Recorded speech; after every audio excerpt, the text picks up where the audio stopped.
Hello guys, welcome back again to our channel Spontaneous Reactions. Guys, my name is Hassan Nasser and today's video title is China has built a village in Arunachal Pradesh USA Pentagon report. USA Pentagon ने basically guys report किया है कि China ने village बनाया है अरुणाचल प्रदेश। अरुणाचल प्रदेश जो है वो इंडिया का हिस्सा है और इंडिया का पहाड़ और एक बेहद खूबसूरत तरीन इलाका है। और मैंने कुछ वीडियोस देखी है अरुणाचल प्रदेश की। इस वीडियो को स्टार्ट करने से पहले बेहद खूबसूरत ग्रीनरी वाला इलाका, माउंटेन्स वाला इलाका, ऐसे आपको वाइब आती है जैसे आप नेपाल में पहुंच चुके हैं। तो गाइस बेसिकली आपको बताते चलो, अरुणाचल प्रदेश का जो इलाका है उसका बॉर्डर एलओसी लगता है तिब्बत के साथ। तिब्बत जो कि 1950s तक इंडिया का एक हिस्सा हुआ करता था। जब पाकिस्तान और इंडिया सेपरेट हुए 1947 में, तो तिब्बत 3 साल तक इंडिया का हिस्सा था। तिब्बत को इन्वेड किया था चाइना ने 1950s में, ठीक है। चाइना की जो सो कॉल्ड लिबरलिज्म है वो उन्होंने इन्वेड किया था। उनकी पार्टी उनकी पार्टी ने इसको तिब्बत को इन्वेड कर दिया और तिब्बत अब तक चाइना का हिस्सा है। तिब्बत का जो साउथर्न पार्ट है, साउथर्न हिस्सा है, उसमें लगता है अरुणाचल प्रदेश। चाइना क्लेम करता है कि तिब्बत का ही ये इलाका है अरुणाचल प्रदेश। चाइना क्लेम करता है कि अरुणाचल हमारा है, बट इंडिया कहता है कि ये हमारा पार्ट है और पार्ट भी इंडिया का ही है। इस टाइम होना भी चाहिए क्योंकि तिब्बत को इन्वेड किया गया। तिब्बत मतलब इंडिपेंडेंटली नहीं गया चाइना के पास। उनकी फोर्सेस ने कब्जा किया इधर आकर, इसको मतलब फोर्सफुली इसको ऑक्युपाई किया था तिब्बत को। तिब्बत चाइना का हिस्सा नहीं हुआ करता था। तो गाइज सबसे हैरत की बात मुझे ये लगी है कि गाइज चाइना ने कैसे यहाँ एक विलेज ऑक्युपाई किया। ये तो हमें सर प्रशांत धवन सर बताएंगे कि इस मतलब चाइना ने ये कैसे मुमकिन कर दिखाया है। तो वीडियो को स्टार्ट करने से पहले अगर अभी तक आप लोगों ने लाइक नहीं किया, वीडियो को लाइक कर दें, सब्सक्राइब कर दें हमारे चैनल को, नोटिफिकेशन बेल आइकन को प्रेस कर दें। तो वीडियो को स्टार्ट करते हैं। 3, 2, 1 स्टार्ट। नमस्कार and welcome you to world affairs. Now Prashant Dhawan. Now recently आप सब लोगों ने इस टॉपिक पर बहुत से आर्टिकल्स देखे होंगे कि चाइना ने एक विलेज बिल्ड कर लिया है इन अरुणाचल प्रदेश। ये क्लेम किया है यूनाइटेड स्टेट्स ऑफ अमेरिका की एक रिपोर्ट ने। यहाँ पे आप देख पाओगे इस पे आर्टिकल है, China has build a village in Arunachal Pradesh. Pentagon report ये कह रही है। नाउ पेंटागन रिपोर्ट पर मैं अलग से एक वीडियो बना चुका हूँ, करीब 5 लाख लोग इसको देख चुके हैं। आप चाहें तो ये वीडियो भी देख सकते हैं, मगर इस वीडियो में मैंने जो ये विलेज वाला पार्ट है कवर किया नहीं था क्योंकि ऑलरेडी ये वीडियो काफ़ी लंबी हो गई थी और विलेज वाले पार्ट के लिए एक सेपरेट वीडियो की आवश्यकता है क्योंकि इसके पीछे हिस्ट्री बहुत डीप है, बहुत सी बातें हुई थी, तो this needed a separate video. ना सबसे पहली बात, जिस पेंटागन रिपोर्ट में इस गांव के बारे में बात करी गई है, इस रिपोर्ट का नाम है 2021 report on military and security developments involving the People's Republic of China. और यहाँ पे आप देखोगे तो पेज नंबर, कौन सा पेज नंबर है ये, 177 में यहाँ पर मेंशन कर रखी है ये बात। भाई इतनी बड़ी रिपोर्ट है। यहाँ पर कह रहे हैं कि पीपल्स रिपब्लिक ऑफ चाइना ने बिल्ड किया है 100 घरों का civilian village inside the disputed territory between China's Tibetan autonomous region and India's Arunachal Pradesh.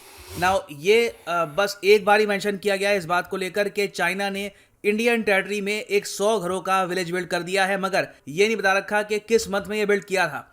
India में एक्चुअली इस टॉपिक को एक्सटेंसिवली कवर किया गया था जनवरी 2021 में।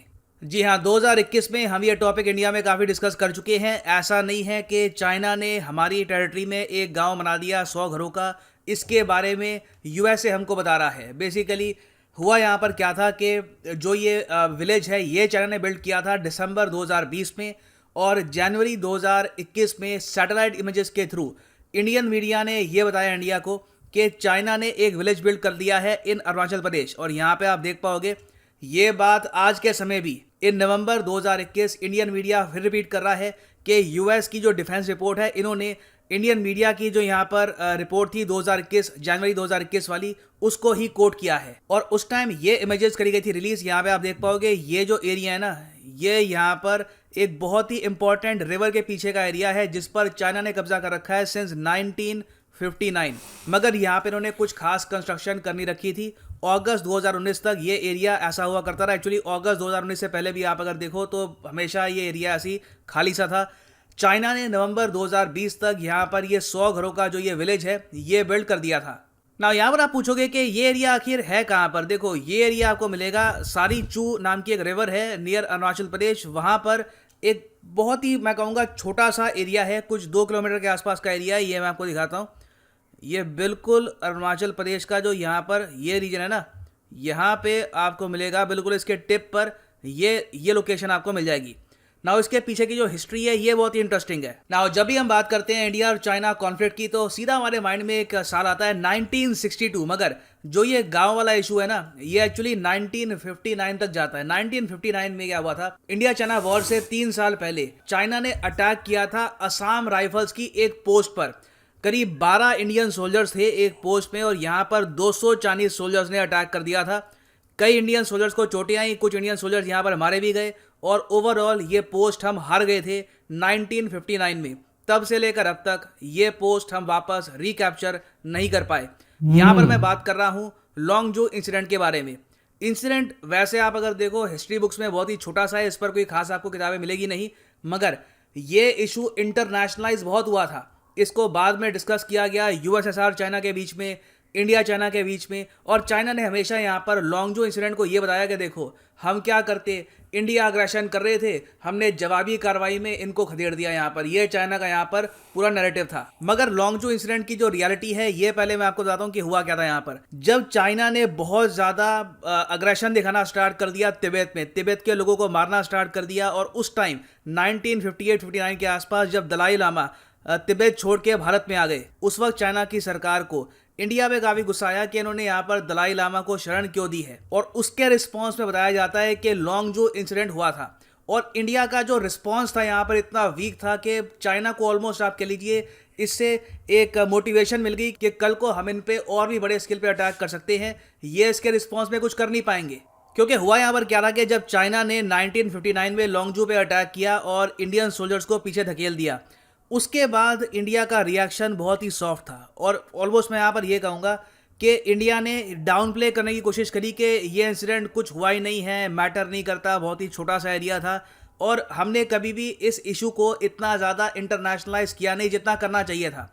हाँ, हमने ये कोशिश करी कि यूएसएसआर को बीच में ले आते। उस वक्त ऑब्वियसली आपको पता होगा कि रशिया की जगह हुआ करता था सोवियत यूनियन। तो इंडिया जब ये इशू लेकर गया सोवियत यूनियन के पास, तो उस वक्त के सोवियत यूनियन के जो प्रेसिडेंट कह लीजिए वहां पर ये थे निकिता क्रूशेव। यहाँ पे आप देख पाओगे आइकॉनिक फोटो है उस वक्त के यूएसएसआर के प्रीमियर निकिता क्रूशेव की, और ये यहाँ पर इंडिया के प्राइम मिनिस्टर है। इंडिया ने यहाँ पर मुद्दा उठाया यहाँ पर 1959 के अटैक का, और फिर इंडिया के बिहाफ पर यूएसएसआर ने चाइना से पूछा कि आप लोग इंडिया पे अटैक क्यों करते हैं। ये जो टॉपिक है हिस्टोरिकली डॉक्यूमेंटेड है कि रशिया ने ऑन रिकॉर्ड ये मुद्दा उठाया था माओ जेडोंग के सामने।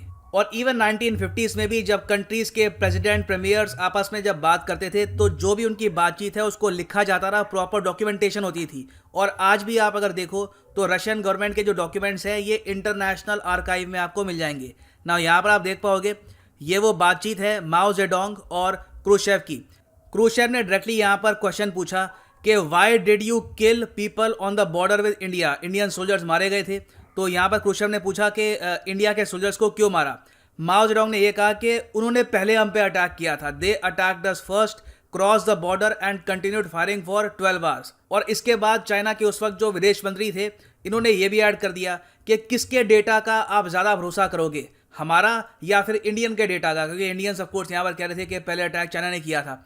तो क्रूशेव जो यूएसएसआर को लीड कर रहे थे उन्होंने यहाँ पर यह कहा कि ऑल्दो द हिंदूज, अगेन ये जो यहाँ पर पूरी कॉन्वर्जेशन है यहाँ पे काफ़ी बार इंडियन हिंदू जो है वर्ड्स को इंटरचेंज किया जाता है, ऑलमोस्ट सेम ही है। ऑलमोस्ट यहाँ पर काफ़ी बार माओ भी कहेंगे हिंदूज या और क्रूशेव भी कहेंगे हिंदूज, तो इंडियंस की यहाँ पर बात कर रहे हैं। और अगेन ये कॉन्वर्जेशन आप ढूंढ सकते हैं विल्सन सेंटर जो है वहाँ पर, जो इंटरनेशनल हिस्ट्री डिक्लासिफाइड के डॉक्यूमेंट्स है वहाँ पे आपको जो ये सारी डॉक्यूमेंटेशन है मिल जाएगी। तो यहाँ पर क्रूशेव ने ये कहा ठीक है, अगर हिंदूज ने पहले अटैक किया था तुम्हारे कोई लोग तो मारे नहीं गए।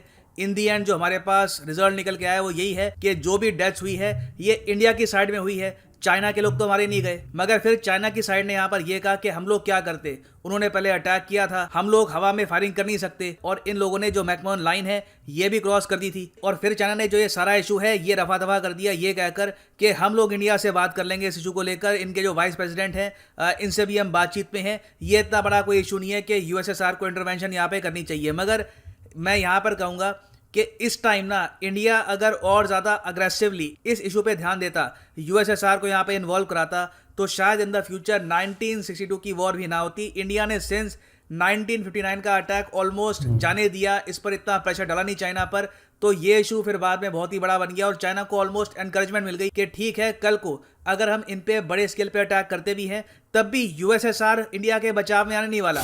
ना जो ये लॉन्गजू इंसिडेंट है ये इंटरनेशनलाइज कुछ हद तक हुआ, मगर जैसे आप जानते हैं कुछ खास इसका रिजल्ट निकला नहीं। और उसके बाद जब 1962 की वॉर हो गई और बाद में बिकॉज ऑफ लॉजिस्टिक्स इशू इनको पीछे हटना पड़ा, चाइना ने कभी भी लॉन्गजू इंसिडेंट के बाद का जो एरिया कब्जा रखा था वो कभी छोड़ा नहीं। जो 1959 में एरिया कब्जाया था वो चाइना ने 1962 वॉर के विड्रॉल के बाद भी कभी छोड़ा नहीं। तो आज के समय जो ये विलेज ये लोग बना रहे हैं ये उसी एरिया में बना रहे हैं जो 1959 में कब्जाया गया था। यहाँ पे दो बातें निकल के आती हैं। पहली बात तो ये है कि हम लोग अभी के लिए इसके बारे में कुछ कर नहीं सकते क्योंकि एक आप कह लीजिए म्यूचुअल अंडरस्टैंडिंग है अभी के लिए कि हम जो 1959 वाली जो यहाँ पर लाइंस हैं इनको डिस्टर्ब नहीं करेंगे। दूसरी बात यहाँ पर यह है कि एटलीस्ट इंडियन गवर्नमेंट यहाँ पर प्रोटेस्ट कर सकती थी। हमारे यहाँ क्या होता है कि अगर मान लो Indian prime minister Arunachal Pradesh को विजिट भी करते हैं तो चाइना इतना अग्रेसिवली यहाँ पर प्रोटेस्ट करता है, वाइस प्रेसिडेंट विजिट करते हैं तो प्रोटेस्ट करता है।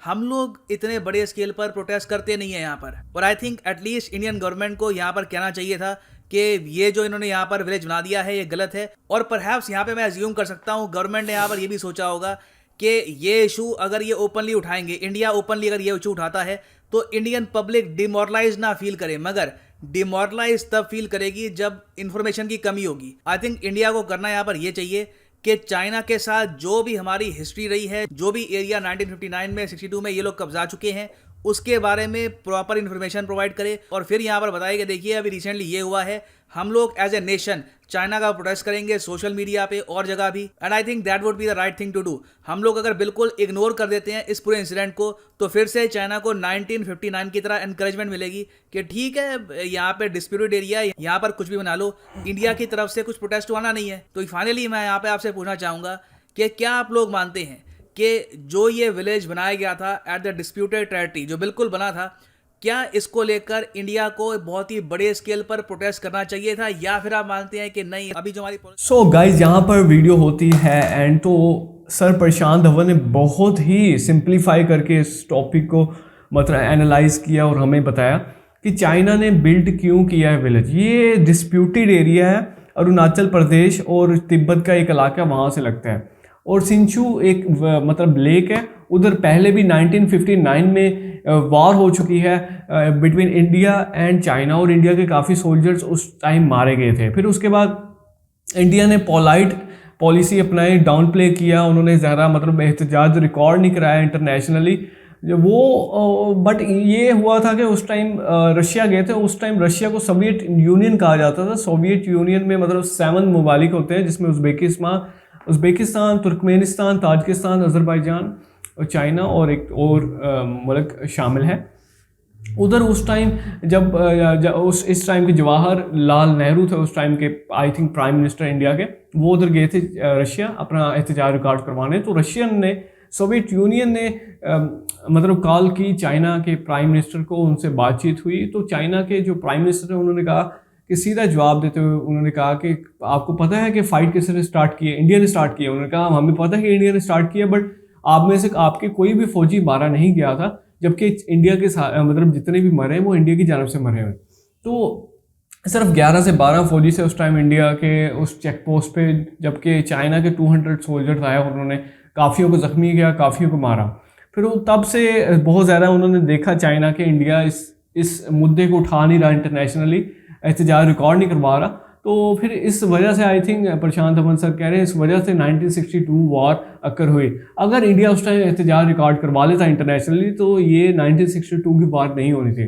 अब जबकि 2021 है और 2011 में भी एनडीटीवी ने अपने वेबसाइट में ये मतलब एक पोस्ट आर्टिकल लिखा था कि जो चाइना है वो बिल्ड कर रहा है विलेज। तो ये नहीं कि मतलब यूएस की पेंटागन की जो रिपोर्ट है उसकी वजह से हमें पता चला है कि चाइना इस डिस्प्यूटेड एरिया में विलेज बिल्ड कर रहा है। हमें इंडिया वालों को पहले भी पता था, बट अब थोड़ा सा इसको हवा मिले क्योंकि ये टेक्नोलॉजी का गाइस दौर है, मॉडर्न टेक्नोलॉजी का दौर है, सोशल मीडिया का दौर है।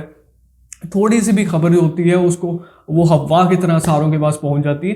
तो सर प्रशांत धवन ने कहा कि अगर अब भी इंडिया एक्शन नहीं लेता, अगर डाउन प्ले करता है, सॉफ्ट प्ले करता है, तो इसको फ्यूचर में काफ़ी मुश्किलात का सामना कर पड़ सकता है। बिकॉज अरुणाचल प्रदेश में अगर प्राइम मिनिस्टर इंडिया का या कोई बड़ा कारकुन चला भी जाता है तो चाइना के जो है वो प्राइम मिनिस्टर या कम्युनिज्म जो भी उस टाइम की जमात होती है वो बहुत स्ट्रॉन्ग एहतजाज रिकॉर्ड करवाती। तो इंडिया को भी चाहिए कि इंटरनेशनली इस मुद्दे को उठाएं कि ये अरुणाचल प्रदेश जो है वो इंडिया का हिस्सा है। इधर इस एरिया में चाइना जो है वो इन्वेड करने की कोशिश कर रहा है। ये विलेज जो बिल्ड किया है इन्वेड करने की कोशिश है। तो गाइस अब तक के लिए इतना ही था। नेक्स्ट वीडियो में इंशाल्लाह दोबारा मिलेंगे। अगर आपको वीडियो पसंद आई है तो लाइक कर दीजिएगा, सब्सक्राइब करें हमारे चैनल को और नोटिफिकेशन बेल आइकन को प्रेस करना मत भूलिएगा। टेक केयर गाइस, खुदा हाफिज़।